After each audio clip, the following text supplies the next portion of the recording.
नमस्कार दोस्तों, क्राइम कहानी यूट्यूब चैनल में आप सभी का स्वागत है। यदि आप इस चैनल पर नए हो तो इसको सब्सक्राइब कर लीजिए। क्राइम की सच्ची घटनाएं और कहानियां हम इस चैनल पर लाते रहते हैं। इश्क में फरेब को बर्दाश्त करना मुश्किल था। जिंदगी साथ गुजारने के लिए 7 फेरों का वादा किया था, लेकिन उसने किसी गैर का हाथ थाम लिया तो खतरनाक इरादा बना लिया। पुराने रिश्तों की दुहाई देकर प्रेमिका को मोहब्बत के पुराने अड्डे पर बुलाया। इसके बाद बैंक की सीढ़ियों पर बेखौफ होकर शारीरिक संबंध बनाए। इसी दरमियान प्रेमिका को मौत के घाट उतार दिया। हत्या के बाद लाश को ठिकाने लगाने के लिए वह एक स्थान से दूसरे स्थान फिर तीसरे स्थान भटकता रहा। तो चलिए दोस्तों, आज की कहानी को शुरू करते हैं। यह कहानी 7 मार्च को हुए मर्डर मिस्ट्री की है। सिंहपुर निवासी अनीता द्विवेदी सुबह को कुछ महिलाओं के साथ गंगा बैराज रोड पर मॉर्निंग वॉक पर निकली थी। महिलाओं के साथ वॉक करते हुए जब वह हरी चौराहे पर पहुंची तो उन्होंने रोड किनारे की झाड़ियों में एक युवती का शव पड़ा देखा। वहीं ठिठक कर उन्होंने साथी महिलाओं को भी बुला लिया। थोड़ी ही देर में शव देखने वालों की भीड़ जुटने लगी। इसी बीच अनीता द्विवेदी ने मोबाइल फोन से इसकी सूचना थाना बिठूर पुलिस को दे दी। यह बात 8 मार्च 2018 की थी। सूचना पाते ही बिठूर थाना प्रभारी तुलसीराम पांडे पुलिस टीम के साथ सिंहपुर स्थित हरी चौराहा पहुंच गए। उस समय वहां भीड़ जुटी थी। भीड़ को हटाकर वह उस जगह पहुंचे जहां युवती की लाश पड़ी थी। लाश किसी नवविवाहिता की थी। उसके दोनों हाथों में मेहंदी रची थी और कलाइयों में सुहाग चूड़ियां थी। उसकी उम्र 25 वर्ष के आसपास थी और वह गुलाबी रंग का सूट पहने हुई थी। देखने से ऐसा लग रहा था कि युवती की हत्या कहीं और की गई थी, जिसके बाद शव को गंगा बैराज रोड किनारे फेंक दिया गया था। चूंकि मामला एक नवविवाहिता की हत्या का था, इसीलिए इंस्पेक्टर तुलसीराम पांडे ने कत्ल की सूचना वरिष्ठ पुलिस अधिकारियों को दे दी।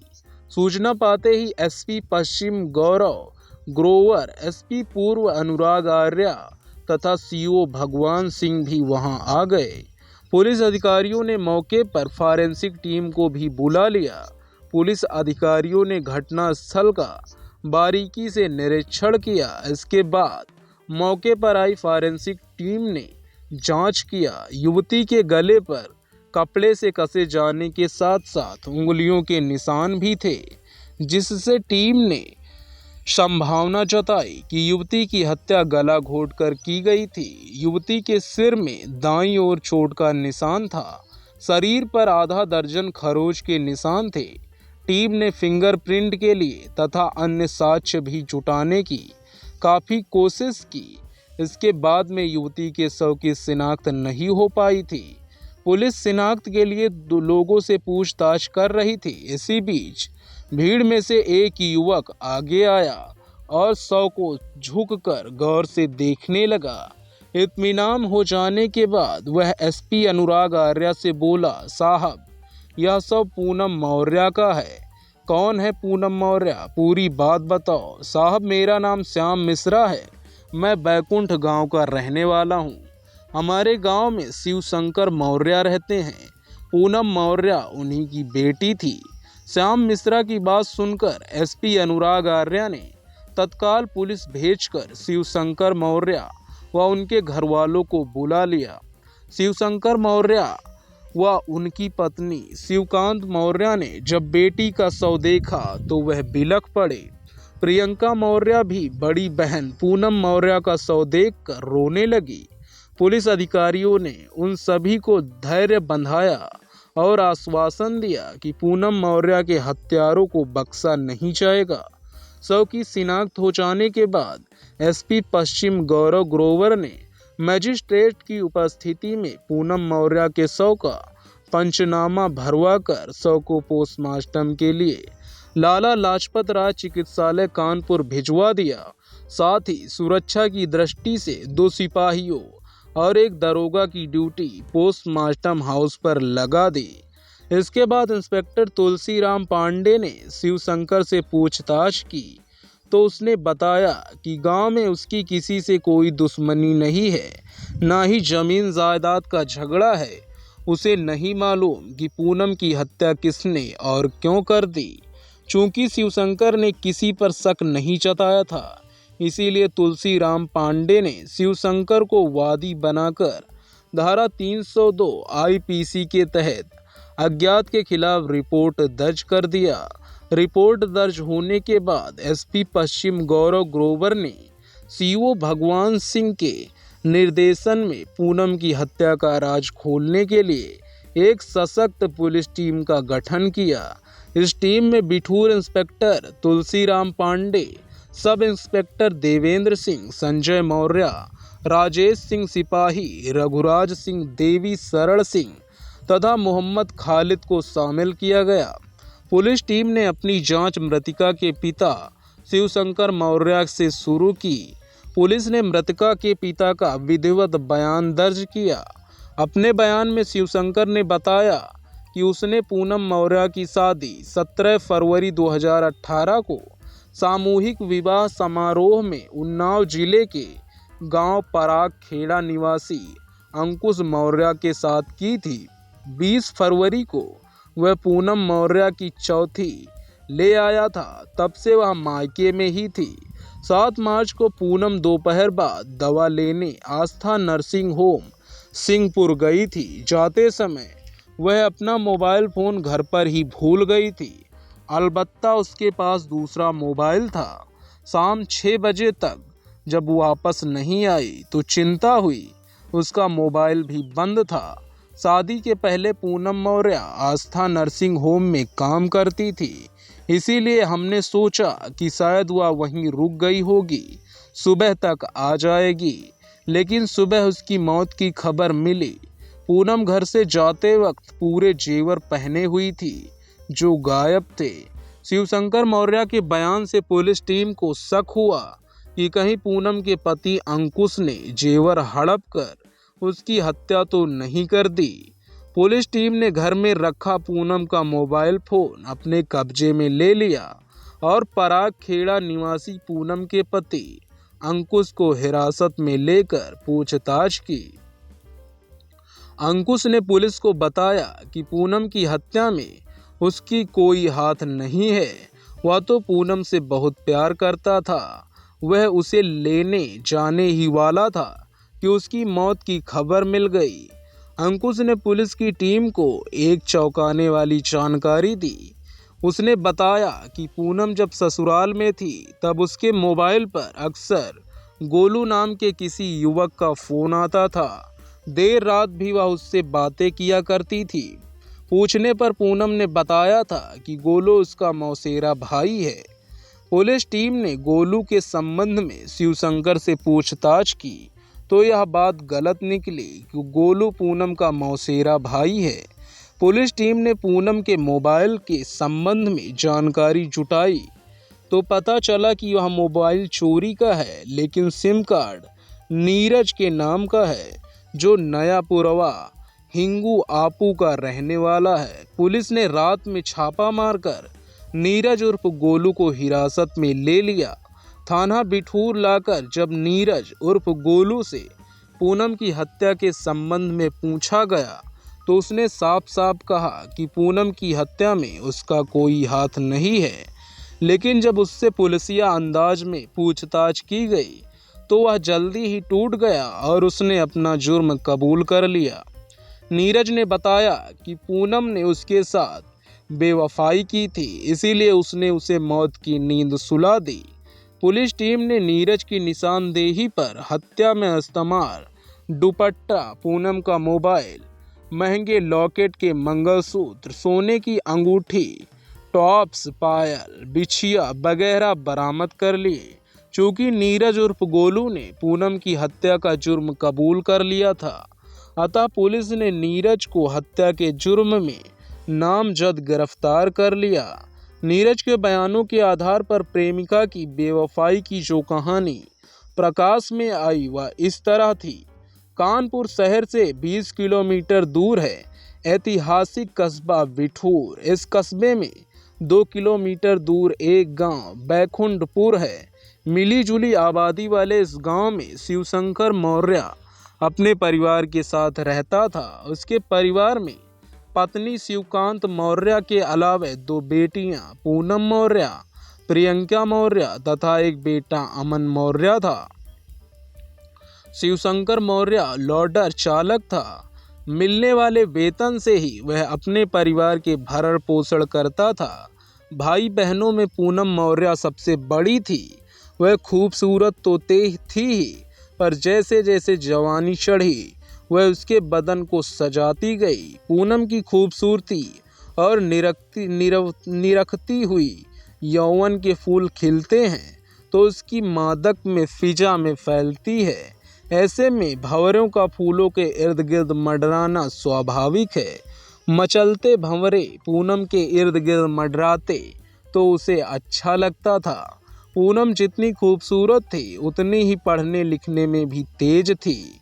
उसने हाई स्कूल की परीक्षा पास कर ली थी और आगे बढ़ना चाहती थी, लेकिन माता पिता के विरोध की वजह से आगे न पढ़ सकी और माँ के घरेलू कामों में हाथ बटाने लगी। हालांकि पूनम को चौका चूल्हा पसंद नहीं था, लेकिन माँ के दबाव में उसे सब करना पड़ता था। एक रोज पूनम की मुलाकात सरिता से हुई। सरिता उसकी दूर के रिश्तेदार थी और किसी काम से उसके घर आई थी। सरिता सिंहपुर स्थित आस्था नर्सिंग होम में काम करती थी। बातचीत के दौरान पूनम ने सरिता से नौकरी करने की इच्छा जाहिर की तो सरिता उसे नौकरी दिलाने के लिए राजी हो गई, लेकिन मां ने पूनम को नौकरी करने के लिए साफ मना कर दिया।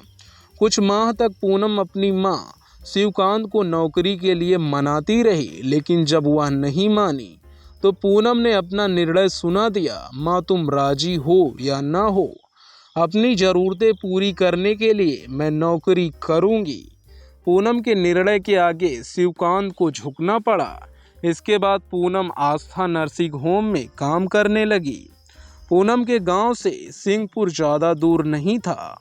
वहां आने जाने के साधन भी थे, अतः उसे नर्सिंग होम जाने आने में कोई दिक्कत नहीं होती थी। कभी कभी अस्पताल में ज़्यादा महिला मरीज होती या प्रसव कराने का मामला होता तो पूनम रात को भी वहीं रुकती थी। रुकने की खबर वह मोबाइल से घर वालों को दे देती थी। नौकरी करते हुए 2 महीने बीत गए तो उसने कुछ पैसे बचाने के सोचे। इसके लिए बैंक खाता जरूरी था, इसीलिए वह बैंक में खाता खुलवाने का प्रयास करने लगी। पूनम जिस आस्था नर्सिंग होम में काम करती थी उसके ठीक सामने रोड के उस पार भारतीय स्टेट बैंक थी, सिंहपुर शाखा थी। एक रोज वह बैंक पहुंची तो वहां उसकी मुलाकात एक हृष्ट अस्पुष्ट युवक नीरज उर्फ गोलू से हुई। पहली ही नज़र में खूबसूरत पूनम नीरज के दिल में बस गई। नीरज उर्फ गोलू बिठूर थाने के नयापुरा व हिंगू गांव का रहने वाला था। उसके पिता केशव मौर्य मेहनत करके अपना परिवार चलाते थे। 3 भाई बहनों में नीरज सबसे बड़ा था। साधारण पढ़ा लिखा नीरज पेशे से मैकेनिक था। बैंक में मनोज नाम के व्यक्ति का जनरेटर लगा था। उस जनरेटर का ऑपरेटर नीरज था। बिजली चली जाने पर वह जनरेटर चालू करता था। सुबह 10 बजे से शाम 6 बजे तक उसकी ड्यूटी बैंक में रहती थी। पूनम और नीरज पहली ही मुलाकात में एक दूसरे के प्रति आकर्षित हो गए। पूनम ने जब नीरज से खाता खुलवाने की बात कही तो उसने भारतीय स्टेट बैंक की सिंहपुर शाखा में पूनम का खाता खुलवा दिया। खाता खुला तो पूनम का बैंक में आना जाना शुरू हो गया। नीरज जब भी पूनम को देखता मदहोश सा हो जाता था। वह उससे एकांत में मिलने का मौका तलाशने लगा। पूनम जब बैंक आती तो वह नजरें चुराकर पूनम को निहारता रहता था। पूनम नीरज की नज़रों की भाषा खूब समझती थी। एक दिन जब पूनम आई तो वह उसका हाथ पकड़कर उसे बैंक के जाने के नीचे ले गया, तरखाने के नीचे ले गया। वहाँ एकांत था। वहाँ नीरज ने पूनम का हाथ पकड़कर कहा, पूनम मैं तुमसे बहुत प्यार करने लगा हूँ। पूनम खामोश रही तो उसने अपनी बात दोहराते हुए फिर कहा, पूनम अगर तुमने मेरे प्यार को स्वीकार नहीं किया तो मैं अपनी जान दे दूंगा। अब एक पल भी तुम्हारे बिना अच्छा नहीं लगता है। कैसी बात करते हो नीरज, इस तरह किसी लड़की का हाथ पकड़ना कहाँ की सभ्यता है।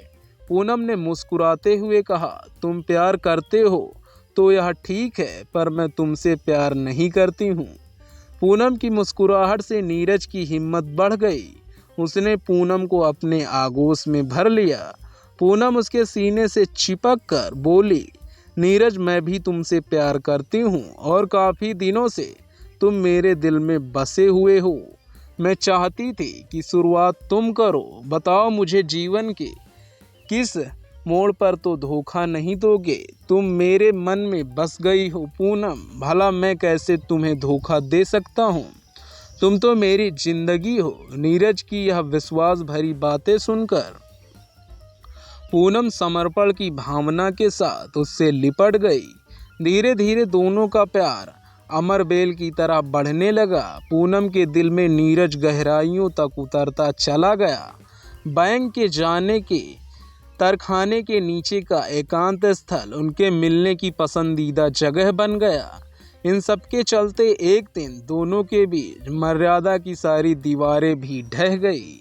उस रोज जैसे ही पूनम अस्पताल की ओर बढ़ी, नीरज बीच रास्ते में उसका हाथ पकड़कर बोला, शाम 6 बजे बैंक आ जाना, मैं तुम्हारा इंतजार करूंगा।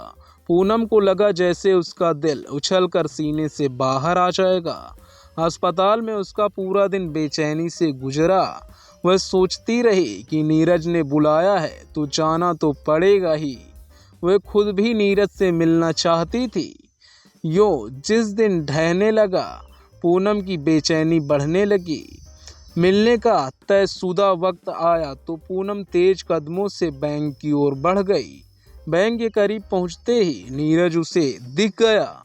वह बैंक की नीचे जाने वाली सीढ़ियों पर बैठा था। तब तक बैंक बंद हो गई थी और सन्नाटा पसरा था। नीरज पूनम का हाथ पकड़कर जीने की सीढ़ियां चढ़ते हुए छत पर पहुंचा। वहां घुप अंधेरा था। नीरज ने बिना कुछ कहे सुने उसे बाहों में भर लिया और उसके नाजुक अंगों से खेलने लगा। दोनों ही खुद पर बेकाबू हो गए, काबू न रख सके और अपनी हसरतें पूरी कर ली। कुछ देर बाद जब नीरज ने पूनम को खुद से अलग किया तो उसने महसूस किया कि वह अपना बहुत कुछ खो बैठी है। वह फपक फपक कर रोने लगी तो नीरज ने उसके आंसू पोंछे। कहा, पूनम मैं तुमसे प्यार करता हूँ। मेरा वादा है कि मैं तुमसे ही शादी करूँगा। रोने की ज़रूरत नहीं है। जो मेरा अमानत थी वह मैंने ले लिया। वादा करो कि मिलोगी। पूनम ने नीरज को गहरी नज़रों से देखा और उससे फिर मिलने का वादा करके अपने घर चली गई। इसके बाद पूनम अक्सर शाम को नीरज से उसी जगह एकांत में मिलती थी। नीरज से मिलने के चक्कर में पूनम को घर आने में देर हो जाती थी। माँ पूछती तो पूनम बहाना बना देती थी। लेकिन धीरे धीरे सब कुछ शिवकांत की समझ में आने लगा था। शिवकांत ने अपने पति शिवशंकर से कहा, जल्दी से पूनम के हाथ पीले कर दो वरना हाथ मलते रह जाओगे। लड़की के पर निकल आए हैं। पत्नी की बात शिवशंकर को सही लगी। वह पूनम के विवाह के लिए दौड़ धूप करने लगे। पूनम को विवाह की जानकारी हुई तो वह घबरा गई। उसने अपने विवाह की जानकारी नीरज को देकर कहा, गोलू जल्दी से कोई उपाय खोजो वरना मैं किसी और की दुल्हन बनकर चली जाऊंगी और तुम ताकते रह जाओगे। ऐसा कभी नहीं होगा। पूनम तुम्हें अपना बनाने का मेरे पास एक उपाय है। पूनम ने पूछा, क्या उपाय? यही कि तुम मेरे साथ भाग चलो। कहीं जाकर हम दोनों शादी कर लेंगे। इसके बाद कोई भी हमारा कुछ नहीं बिगाड़ पाएगा। ठीक है, मुझे सोचने समझने का मौका दो। फिर एक दिन नीरज की मीठी मीठी बातों में आकर पूनम घर परिवार से नाता तोड़कर सपनों की सजीली दुनिया में जीने के लिए उसके साथ उड़ गई। वह बैंक से पैसा निकाल कर भी अपने साथ ले गई। इधर देर रात जब पूनम घर नहीं पहुंची तो माँ शिवकांत को चिंता हुई। माँ ने उसे तलाश भी किया लेकिन पूनम का कोई पता नहीं चला। शिवशंकर घर आए तो शिवकांत ने उन्हें बताया कि पूनम अभी तक अस्पताल से नहीं आई है। शिवशंकर ने आस्था नर्सिंग होम की ऑपरेटर से बात की। उसने बताया कि पूनम आज ड्यूटी पर नहीं आई थी। यह जानकारी पाकर शिवशंकर भौचक्के रह गए। उन्होंने अपने स्तर पर पूनम को सभी जगह तलाश किया लेकिन उसका कुछ भी पता नहीं चला। जवान बेटी के भाग जाने से शिवशंकर की बिरादरी व रिश्तेदारों में थू थू होने लगी थी। इसीलिए वह पूनम की खोज में जी जान से जुटे थे। 2 दिन बाद शिवशंकर को आस्था नर्सिंग होम की एक महिला कर्मचारी से पता चला कि पूनम की दोस्ती बैंक के जनरेटर ऑपरेटर नीरज से थी। पूनम शायद उसी के साथ गई होगी। यह अहम जानकारी मिली तो शिवशंकर ने नीरज के संबंध में जानकारी जुटाई। पता चला कि नीरज भी गायब है। शिवशंकर नीरज के गांव नयापुर व हिंगू आपू गए तो उसके घर वालों ने बताया कि नीरज 1 सप्ताह के लिए कहीं बाहर घूमने गया है। इससे शिवशंकर को पक्का यकीन हो गया कि नीरज ही पूनम को बहला फुसलाकर भगा ले गया। इस पर शिवशंकर ने थाना बिठूर में नीरज के विरुद्ध प्रार्थना पत्र देकर बेटी की बरामदगी की गुहार लगाई। पुलिस पूनम को बरामद कर पाती उससे पहले ही पूनम अपने ननिहाल आजाद नगर कानपुर पहुंच गई। उसने अपने नाना बाबूलाल को बताया कि उसने अपने प्रेमी नीरज से मंदिर में शादी कर ली है।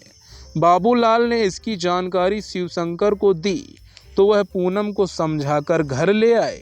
इसके बाद घर वालों के दबाव और पुलिस के हस्तक्षेप से नीरज और पूनम अलग रहने को राजी हो गए। दरअसल पुलिस ने जब नीरज को जेल भेजने की धमकी दी तो वह घबरा गया और पुलिस की बात मान ली। इस घटना के बाद कुछ समय के लिए नीरज और पूनम का मिलना जुलना बंद हो गया लेकिन बाद में दोनों चोरी छिपे फिर मिलने लगे। इसी बीच नीरज ने वक्त बेवक्त बात करने के लिए पूनम को एक मोबाइल फ़ोन दे दिया। फ़ोन में सिम उसी के नाम का था। पूनम को मोबाइल मिला तो दोनों में बातचीत का सिलसिला शुरू हो गया। पूनम को जब भी मौका मिलता वह नीरज से लंबी बातें करती और प्यार की दुहाई देती। शिवशंकर ने पूनम की अस्पताल वाली नौकरी अब छुड़वा दी थी, इसीलिए पूनम घर पर ही रहती थी। शिवकांत भी बेटी पर कड़ी नज़र रखने लगी थी। इसी बीच शिवशंकर को मुख्यमंत्री सामूहिक विवाह योजना की जानकारी मिली तो उसने अपनी बेटी पूनम का रजिस्ट्रेशन करा दिया। इस योजना के तहत वर वधू को कुछ रुपयों का चेक, घर गृहस्थी का सामान तथा वधू को आभूषण व वस्त्र दिए जाने का प्रावधान था।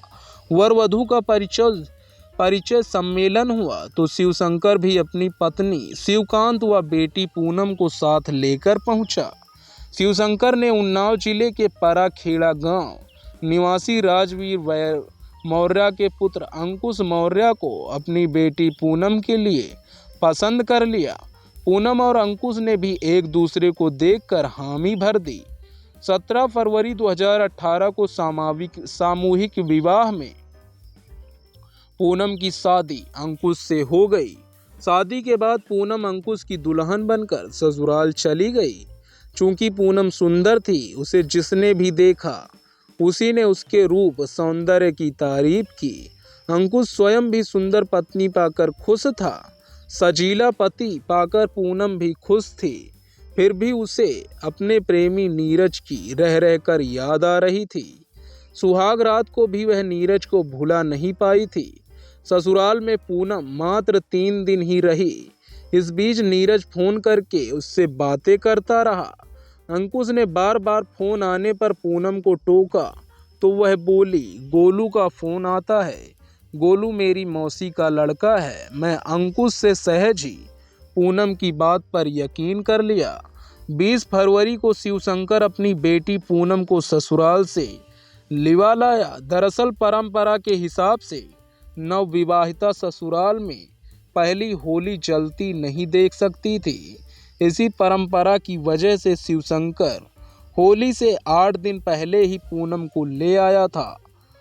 माँ के आते ही पूनम स्वतंत्र रूप से विचरण करने लगी। उस पर किसी तरह की बंदिश नहीं थी। पूनम के पास मोबाइल फ़ोन पहले से ही था। पहले जब वह अपने पूर्व प्रेमी नीरज से बात करती थी तो उसी के दिए गए मोबाइल से फ़ोन करती थी। वह नीरज से दिन में कई बार बात करती थी। बातचीत के दौरान वह खूब खिलखिलाकर हंसती थी और नीरज को शादी करने की सलाह देती थी। चूँकि पूनम ने नीरज के साथ बेवफाई की थी, सो उसे पूनम की खिलखिलाहट और सलाह नागवार लगती थी। वह नफरत से भर उठता था। जैसे जैसे दिन बीतते गए उसकी नफरत भी बढ़ती गई। आखिर उसने पूनम को सबक सिखाने की ठान ली। 7 मार्च 2018 की दोपहर नीरज ने पूनम से मीठे मीठे बातें की और शाम को मिलने के लिए बैंक बुलाया। दोपहर बाद पूनम ने साज श्रृंगार किया, फिर माँ को बताया कि उसके पेट में दर्द है। वह दवा लेने आस्था नर्सिंग होम सिंहपुर जा रही है। शिवकांति ने उसे जल्दी घर लौट आने की नसीहत देकर दवा लाने की इजाज़त दे दी। पूनम शाम 4:30 बजे सिंहपुर स्थित भारतीय स्टेट बैंक शाखा पहुंची। नीरज वहां जनरेटर के पास कुर्सी डाले बैठा था। पूनम के आते ही उसने कुटिल मुस्कान बिखेरी। फिर पूनम को बैंक के बगल से जाने वाले जीने की सीढ़ियों पर ले गया। वहां बैठकर दोनों बातें करने लगे। बातचीत के दौरान नीरज ने पूनम से छेड़छाड़ शुरू की तो उसने विरोध करते हुए कहा कि अब वह किसी और की अमानत है। लेकिन नीरज नहीं माना और उसने शारीरिक भूख शांत कर लिया। शारीरिक संबंध बनाने के बाद नीरज ने पूनम पर बेवफा का आरोप लगाया तो पूनम झगड़ने लगी। फलस्वरूप दोनों में हाथापाई होने लगी। गुस्से में नीरज ने पूनम का सिर जोर से दीवार पर टकरा दिया, जिससे वह बेहोश होकर गिर पड़ी। यह देखकर बुदबुदा आया, बेवफा औरत मेरी नहीं हुई तो मैं बेवफा औरत मेरी नहीं हुई तो मैं तुझे किसी और की भी नहीं होने दूंगा। आज मैं तुझे बेवफाई की सजा देकर रहूंगा। कहते हुए नीरज ने पूनम के गले में उसी का दुपट्टा कस दिया और फिर गला घोंट दिया। पूनम को मौत के घाट उतारने के बाद नीरज ने उसके शरीर के सारे आभूषण उतारे और मोबाइल फ़ोन अपने पास रख लिया। इसके बाद वह लाश को सीढ़ियों पर ही छोड़कर चला गया। लगभग 3 घंटे बाद लाश सीढ़ियों पर ही पड़ी रही। रात लगभग 9:30 बजे नीरज पुनः बैंक आया। सन्नाटा देखकर उसने पूनम का शव कंधे पर लादकर सीढ़ियों से उतारा और उसे बाइक पर रखकर गंगा बैराज रोड के किनारे झाड़ियों में फेंककर फरार हो गया। उसने जिस तरह से लाश को ठिकाने लगाया था वह भी बहुत दिलचस्प था। उसने फिल्मी अंदाज में प्रेमिका की लाश को ठिकाने लगाया था।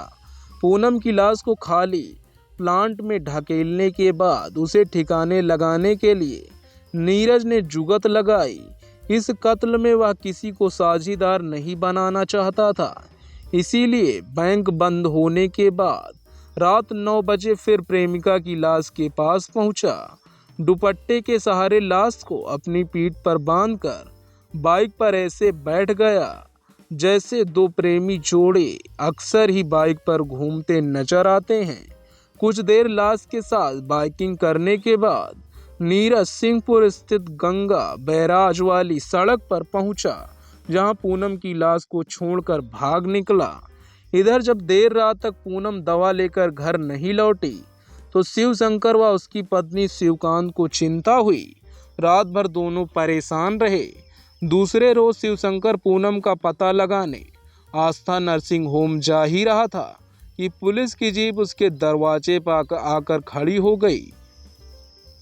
जीप में बैठे पुलिसकर्मी शिवशंकर व उसकी पत्नी शिवकांत को गंगा बैराज स्थित हरी चौराहा ले गए, जहां उसको पूनम की लाश मिली। शिवशंकर ने अज्ञात के खिलाफ रिपोर्ट दर्ज कराई। पुलिस ने जांच आगे बढ़ाई तो नीरज उर्फ गोलू संदेह के घेरे में आ गया। उसे गिरफ्तार कर जब पूछताछ की गई तो उसने हत्या का जुर्म कबूल कर मृतका पूनम के आभूषण व मोबाइल बरामद कर लिया। 12 मार्च 2018 को थाना बिठूर पुलिस ने अभियुक्त नीरज उर्फ गोलू को कानपुर कोर्ट में रिमांड मजिस्ट्रेट के समक्ष पेश किया, जहां से उसे जिला जेल भेज दिया गया। दोस्तों, इस कहानी का सुनाने का उद्देश्य किसी को परेशान करना, किसी का दिल दुखाना नहीं है, बल्कि आपको जागरूक करना, आपको सचेत करना है। इस कहानी के बारे में अपनी राय कमेंट बॉक्स में ज़रूर दीजिएगा।